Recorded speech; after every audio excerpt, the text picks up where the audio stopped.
With the release of Unreal Engine 4.21, we have a large amount of release notes.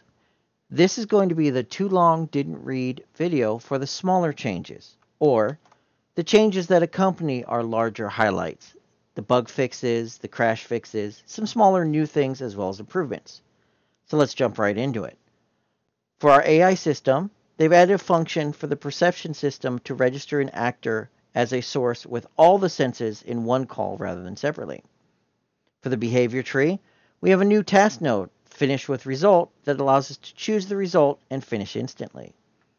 For the navigation system, they've optimized a few things, such as checking if the path needs updating due to the goal actor movement, and the avoidance manager's performance in a character movement component.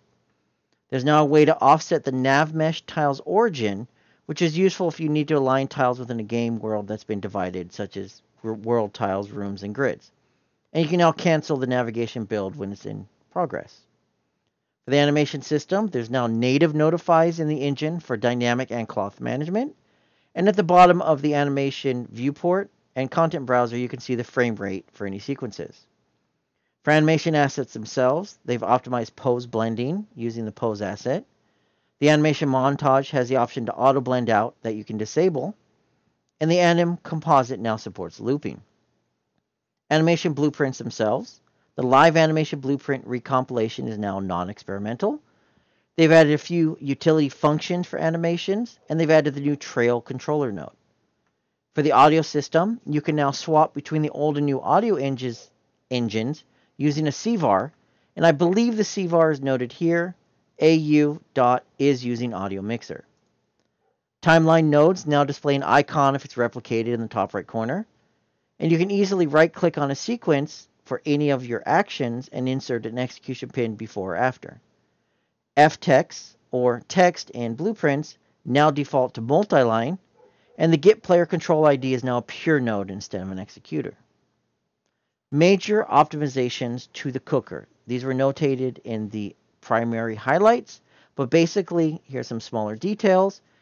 It has to do primarily when you have large asset counts, like over 100,000, and then you'll see some larger gains. If you have smaller asset counts, your gains will not be as much. They've also made the pack files smaller by removing some unnecessary strings. The garbage collection pools have been improved. Many changes to the profiling system, many more that you cannot see here, they've been removed. Refer to the documentation, but it's improved both in terms of performance as well as the things that can now be profiled. The incremental begin destroy for the garbage collection system can now be disabled or enabled in the project settings. The implicit gamma to linear conversion for the EXR writer has been removed. Crypto is now enabled for the Linux platform, as well as you have the ability to generate the encryption keys in the plugin, and you can have per pack encryption keys. The minimum garbage collector cluster size has been increased to 5, so that way you don't have micro clusters causing some smaller issues. And back to the cooking, the I/O in the editor has been improved using synchronous I/O instead of async, so that way we get better performance for both cooking and in the editor itself. VS Code has been updated to have more compatibility with the newer versions, and they've removed deprecated functions, make valid and clear timer from the timers. In the editor itself, they've fixed touch events when you have high DPI monitors when you're simulating touch through mouse. When you reset a layout, it resets the sub-editors.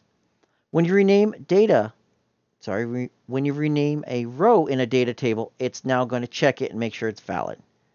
You can now reduce LOD0 on a stacked mesh if you wish it to become a lower. FBXs now have file information displayed when you import. Here you can see a file I actually exported from the engine and brought back in, and you can see things such as the units, who did it, and things such as the axis direction. In this case, Z up, right hand. Windows 10 1607 has longer file path support, and you can see the options here if you wish to change it. There's 1D Perlin noise support for camera shakes. And you can now delete any unused material slot, even if it's not the last one, inside the stack and skeletal mesh editors. In the landscape system, you can now easily assign keys to adjust the landscape brush's size, fall off, and strength. They're notated here. You assign the key, hold the key down, hold the left mouse button down and drag, and it will adjust those things accordingly. There's a new blueprint node where you can export the landscape height map to a render target. You can override the material used per LOD. The landscape material instance dynamic works in the editor now, and they've increased the maximum landscape layer usage color to 15 so you can have a different color when debugging. Now when you drag items into the material graph, such as a texture, it'll show that, yes, with a green check mark, it can be dropped in. Anytime you rename a node, it'll do name verification now. And inside the graph editor, the material node display can be toggled by feature level and quality level that you can see here. That way you can see what it would look like inside the graph itself. In the sequencer, you now have the ability to mark frames. Basically, it's a teal vertical line that you can see here. It's for visual usage. You can snap to them using control keys, as well as the ability to add and remove marks with the right-click menu or the hotkeys. You can double-click on a shot to open the asset directly. Anytime you create a new section, it'll throb when you select them. That way you can see which ones they are and where they were at. When you scrub backwards, the audio is now disabled. Spawnable objects, the bindings will now show up gray instead of red, so that way they don't look like they're broken or disabled. When you add items, when you use the add track menu, if you have a lot of actors, it's now going to be increased in performance. And they remove two bindings, Control O, Shift O, and the Control W, as those were hotkeys already conflicting with existing editor hotkeys. The VR editor allows you to add a new spawn, they've added a new spawn location for the camera preview window. It's in front and to the side of whichever your UI hand is. They've hidden some items from the camera preview from the VR editor, so if things disappeared, they may have changed that. And you can have multiple viewport previews in VR mode. The gameplay framework itself, they've added a new actor component Boolean flag called visualization component. It's to replace the isEditor flag, but the nice part about this is it prevents those items, if they're turned on, from even being selected in the viewport. So you can have things that are just for visualization, and you can't accidentally select them or change them. 2 new data types. Please refer to the documentation and other videos, but basically allows you to take multiple data tables or curves, combine them into one list, and they're going to override each other's values based on the order. So you could easily have one node inside of a blueprint that references a composite table and then edit that composite table without having to worry about anything else being changed. One major change, symmetric mouse horizontal and vertical sensitivity. It's now defaulting to that. Previously, it was 70% on the pitch and 100% on the yaw. Now it's 100 and 100. There were some optimizations to the was recently rendered return.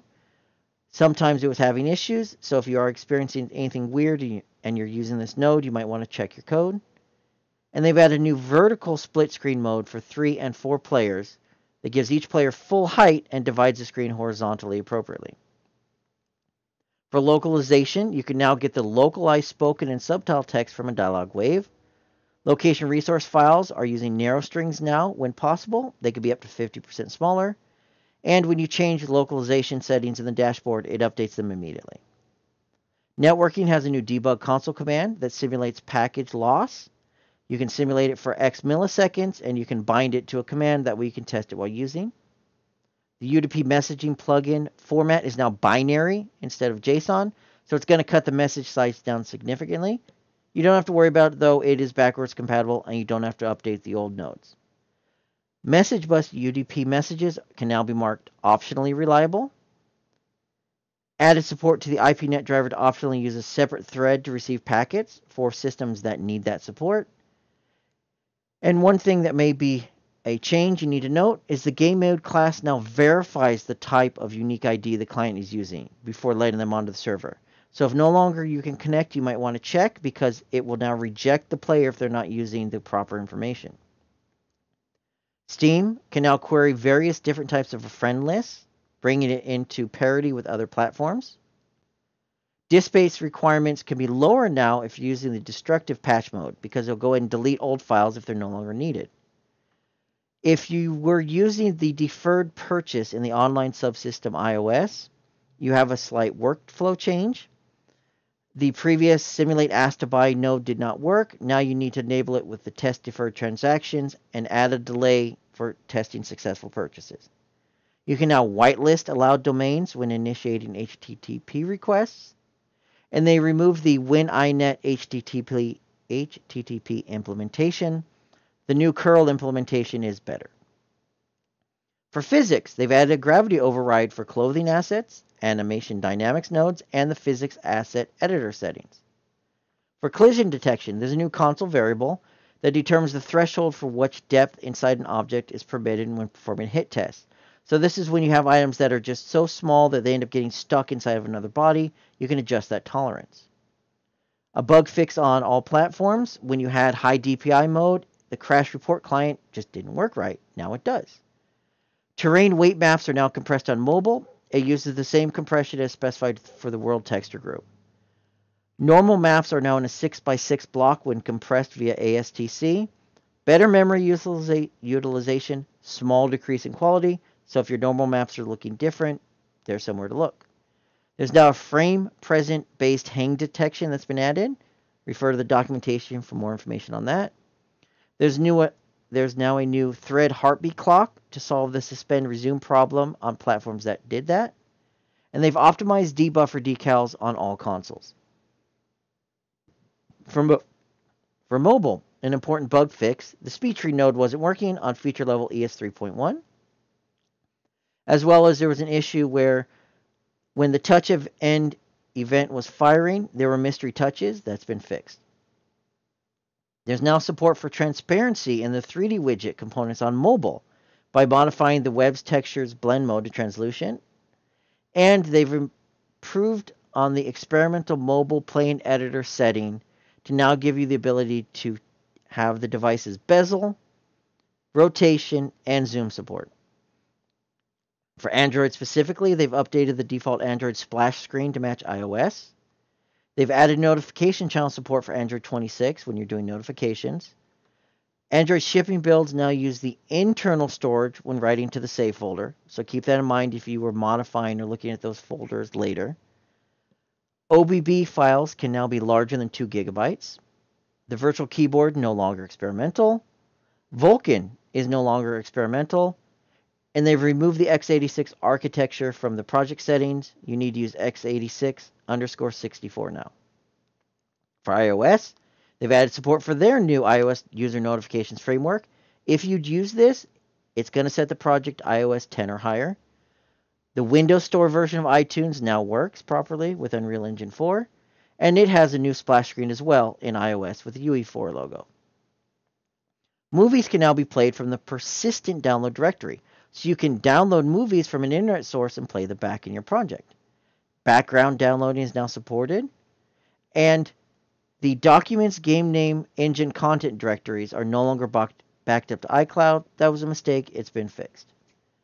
Beginning in this version, support for iOS 9 has been deprecated. You need iOS 10 or later, so keep that in mind. And if you load up a project in 4.21 and higher, it's going to upgrade it to iOS 10. For the Macintosh, WebM video playback is now supported. You need Xcode 9.4 or higher for Metal Shader compilation. You can use a VS Mac flag to generate a solution compatible with Visual Studio for Mac. The Nintendo Switch Pro controller and the newer versions of the PS4 and Xbox One controllers now work on the Macintosh. And they've deprecated Metal 1.2 in support of Metal 2.0. So you need Mac OS 10.13 or higher, High Sierra, because 10.12 support will be removed in 4.22. Rendering changes. iOS HDR support was added. Metal 2.1 is now exposed on macOS and iOS tvOS. Magic Leap is now moving over to Vulkan instead of OpenGL, and in the future they'll be removing OpenGL support. And the global shader map is now stored in multiple DDC entries, one shader per file name, so that way when they need to recompile, they only need to recompile the appropriate ones instead of the ones they don't need to. For the FX system, for Niagara, it now validates module reads and writes, so you can only read and write from the appropriate places when you're using those modules. There were a dozen or so new modules. Refer to the main release notes for that information. You can now drag parameters from the panel directly into the stack. We have Direct3D 12 support for the GPU emitters, and simulations can now be paused from code and blueprints. Note it suspends all ticks, but it still continues rendering. For the lighting system, virtual texturing support has been added for support with light maps. The shadow fade resolution can be set via scalability settings. When you're using forward shading, the scene static shadows on translucency are now sample based, the same as deferred. When you're using the new light settings, you have the intensity and it has the different units. Previously, when you were resetting them, it would reset them to a default that may be incompatible. Now it will appropriately reset it based on the appropriate unit. So the light intensity will always go back to the appropriate intensity no matter what unit you are using. And if you change the intensity, it will automatically change it to the appropriate value for that appropriate unit when you change that intensity. They've also added the source texture property for rect light components. You need to make sure those textures are using the MIP gem setting blur 5 or they will not work properly. Incredibuild 9 Plus now works properly. Material parameter collections are checked before rendering a texture to make sure you're using valid, new, fresh parameters. And using some new options, you could discard unused shader quality levels at cook time rather than at runtime, which is going to save on your material disk space if you're only using certain levels rather than all of them. TAA works properly on mobile. Improved GPU particle simulation on Android devices with Mali GPUs. Vulkan memory usage and performance has been improved on all mobile devices. And refraction is now applied as a post-process effect for mobile devices due to rendering artifacts when using MSAA. There was a bug fix. Eye adaptation quality setting it to 0 caused auto exposure bias to be disabled. It's been fixed. Translucency now works properly in split screen. And the older DOF options have been deprecated for the new system. You can now allocate more than 2 gigabytes of an array on a 64-bit machine in the memory profiler. And there were Unreal Lightmask communication issues on Linux and Mac, and they've been fixed. For the UI system, the color picker on macOS didn't work. Now it does. The rigid reflector is getting a boost. You can now see exactly when things were built and who built them. And now instead of picking based on hit testing, you can pick based on visualization, which is helpful when you're capturing things as they're painting. The rich text block image decorator can be subclassed, so now we can finally use decorators for images, as you can see here. If you're creating a widget using create widget inside another widget, then it's going to set the world context to be a widget so that way things can be properly set up. You can now create a native base class or a C++ and H file from an existing widget using the new option in the file menu. You can bind widget animations from C++ to animations created in widget blueprints, and you can now duplicate widgets directly in the UMG editor by right-clicking or using Ctrl-W. For XR, there's added-in support for locking the HMD tracking to an external environment, for example, a mocap tracker. And it changed the way world mapping state conversion ARKit. It now returns not available mapping and mapped. For VR itself, added Google 6 degrees of freedom motion controller support on Daydream, and added a composite debug canvas layer to the spectator screen. Now, all those are the main changes and new features and bug fixes and crash fixes. There are some important upgrade notes that a lot of people normally miss, and these are the ones I thought were important. So when you are using the get clamped color value blueprint function for linear color curves, it now respects RGB values greater than 1.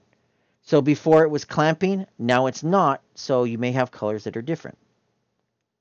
If you're using mouse for touch as an option, it wasn't saving the absolute positions when it restored it from PIE, so it teleported the mouse. That's been fixed. Slate brushes can no longer reference media textures directly. Media textures have to be inside of a material, and then you reference that material. Player states now maintain a reference to the pawn it controls. So now the player state is private, and setting, you can now get the get player state and the set player state from the pawn. Android upgrade notes. There's some changes to the certificates, so if you have some issues, you may need to reference this. On all platforms, content file extensions are issues on some file systems that are case sensitive, such as Linux and Mac OS. So they made some changes to make things more uniform. So you note here there's a few files that have been changed that used to have all capital letters for the extension .png in capital. They've been changed to lowercase .png. So you may need to do some things if you're using a CVS system like P4 to update them so that way they're going to be properly stored as case sensitive. For your rendering system, if you want to target macOS 10.12, you need to change the metal shader to use metal 1.2. There's some changes to the way you call skeletal mesh triangle sampling in Niagara. They're going to fail. They need to be replaced with some new changes. You have the ability to fade in a decal component the same way you fade out the decal component. You just have a new function called set fade in with fade in duration and fade in start delay. Dynamic resolution for DirectX 3D11 for Intel hardware has been added. Split screen now supports bloom, temporal anti-aliasing, or TAA, and motion blur. For XR, the Face AR has been moved to its own plugin. So if you're using it with the Room AR, you may have an issue. It's been separated because it was causing problems from Apple rejecting AR apps that were not using Face AR, but it was enabled. There's been a first pass refactor